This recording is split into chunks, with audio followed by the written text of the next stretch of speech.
সদ্গ্রন্থ পাঠ করছিলাম শ্রী সত্যেন্দ্রনাথ মজুমদারের বিবেকানন্দ চরিত।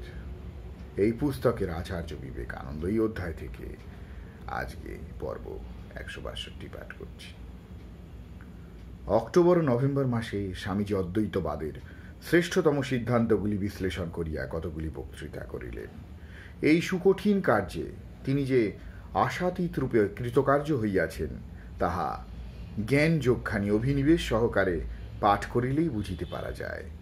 তাহার জ্ঞান যোগের বক্তৃতাগুলি পাঠ করিলে শতই প্রশ্ন আসে, ইহা কি কেবল পাণ্ডিত্য, না আর কিছু? কর্মজীবনে বেদান্তের প্রয়োগ শীর্ষক বক্তৃতাগুলির মধ্য দিয়া তিনি ভবিষ্যৎ প্রাচ্য ও পাশ্চাত্যকে এক মহান আদর্শের অনুগামী হইবার ইঙ্গিত করিয়াছেন। রাজনৈতিক ও সামাজিক অবস্থার নানা পরিবর্তনের মধ্য দিয়া ইউরোপ যে আদর্শে পৌঁছিবার চেষ্টা করিতেছে তাহাকে কার্যে পরিণত করিতে হইলে হিন্দুর অদ্বৈতবাদ ও বেদান্ত গ্রহণ করিতে হইবে।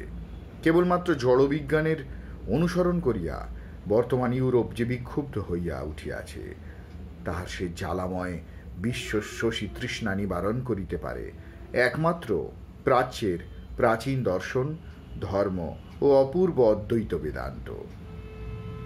স্বামীজি ইউরোপের সম্মুখে দাঁড়াইয়া উচ্চ কণ্ঠে ঘোষণা করিয়াছিলেন, তাহারা আকাঙ্ক্ষা ও অতৃপ্তির জ্বালাময় আগ্নেয়গিরির উপর যে চাকচিক্যময় বাহ্য সম্পদশালী সভ্যতার স্বর্ণপুরী নির্মাণ করিয়াছেন, উহা যে কোনো মুহূর্তেই গৈরিক নিঃস্রাবে ঊর্ধ্বে উৎক্ষিপ্ত হইয়া চূর্ণ বিচূর্ণ হইয়া যাইতে পারে।